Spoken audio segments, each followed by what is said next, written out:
Assalamualaikum warahmatullahi wabarakatuh. Perkenalkan, nama saya Yuda Wendo Syahputra, BP 18110044 dari mahasiswa Universitas Dharma Andalas.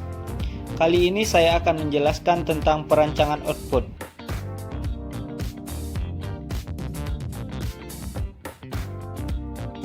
Apa itu output?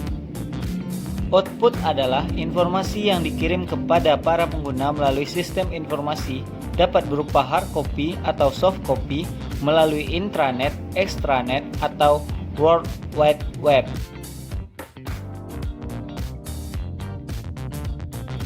Tujuan perancangan output. Tujuan perancangan output adalah untuk mengubah data menjadi informasi yang berkualitas dan dapat digunakan sebagai dasar pengambilan keputusan yang tepat. Selanjutnya, jenis-jenis output. Jenis-jenis output ada 3. Yang pertama, internal output. Internal output digunakan untuk para pemilik dan pengguna sistem dalam sebuah perusahaan. Output internal mendukung operasi bisnis sehari-hari atau pengawasan manajemen dan pengambilan keputusan. 3 jenis output internal. Yang pertama, detailed report. Menyajikan informasi dengan sedikit atau tanpa dilakukan penyaringan atau pembatasan. Contoh, daftar seluruh tagihan pelanggan. Yang kedua, summary report. Berisi informasi dari manajer yang tidak perlu diperlihatkan keseluruhan laporan secara detail. Contoh, laporan ringkasan total penjualan dalam hitungan bulanan dan grafik penjualan per tahun. Yang ketiga, exception report. Menyaring data sebelum ditunjukkan kepada manajer sebagai sebuah informasi. Contoh, laporan persediaan barang yang hampir habis.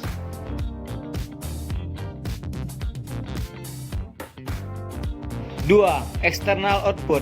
External output bersifat keluar organisasi. Output ini ditujukan kepada konsumen, pemasok, mitra bisnis, dan badan pemerintahan. Output eksternal menyimpulkan dan melamporkan transaksi bisnis. Contoh, faktur, nota pembelian barang, jadwal kursus, tiket pesawat, tagihan telepon, dan lain sebagainya.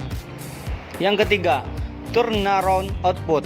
Turnaround output adalah output eksternal yang akhirnya masuk kembali ke dalam sistem sebagai input. Contoh, tagihan telepon, di mana hasil pembayaran pelanggan akan kembali menjadi inputnya. Dasar perancangan layar tampilan. 1. Organisasi layar, yaitu yang pertama, minimasi gerakan mata melalui layar dengan cara pembacaan atas ke bawah, kiri ke kanan, sehingga memungkinkan kekuatan kognitif. Pemakaian dipergunakan penuh. Yang kedua, elemen kunci dari layar adalah caption dan file data. Caption merupakan nama yang mengidentifikasi isi dari sebuah file data. Berikut adalah contoh gambar dari organisasi layar. Yang kedua, pengaturan caption dan file data. Caption dan file data diatur rata kiri atau kanan. Berikut adalah contoh dari pengaturan caption dan file data. 3. Heading. Penempatan heading dan penggunaan huruf caps lock atau lowercase. Berikut contoh gambar dari heading.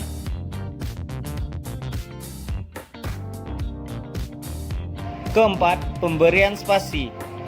Yang kelima, judul dan pengenal layar, yaitu penggunaan dan penempatan judul layar yang akan muncul pada setiap layar.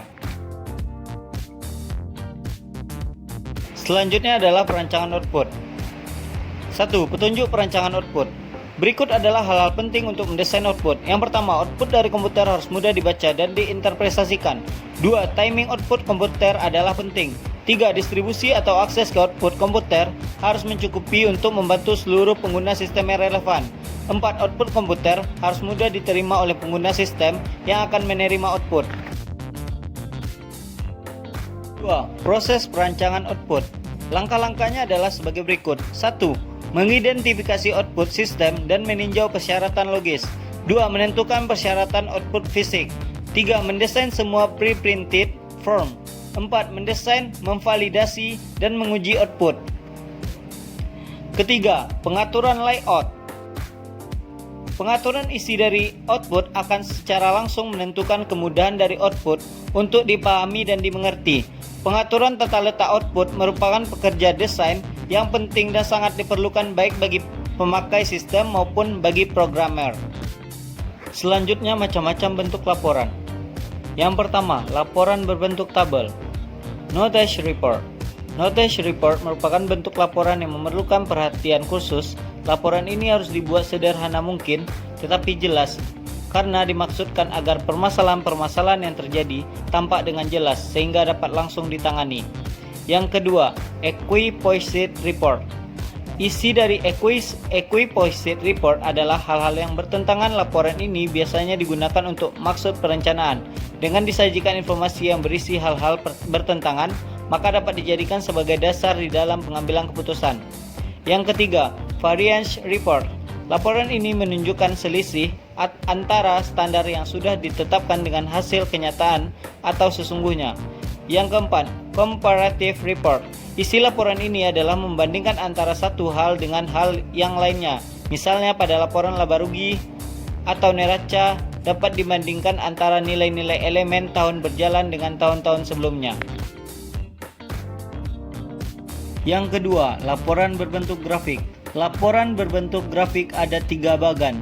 Yang pertama, bagan garis. Pada bagan garis, line chart, variasi dari data ditunjukkan dengan suatu garis atau kurva. Yang kedua, bagian batang. Nilai-nilai data dalam bagan batang, bar chart, digambarkan dalam bentuk batang-batang vertikal ataupun batang-batang horizontal. Yang ketiga, bagan pastel. Bagan pastel, pie chart, merupakan bagan yang berbentuk lingkaran menyerupai kue pastel, pie. Tiap-tiap potong dari pie dapat menunjukkan bagian dari data. Yang ketiga, laporan untuk level manajemen yang berbeda. Laporan berhierarki. Laporan yang dibuat untuk masing-masing level manajemen untuk menerima informasi sesuai dengan permintaan khusus tanpa memberikan detail yang tidak relevan.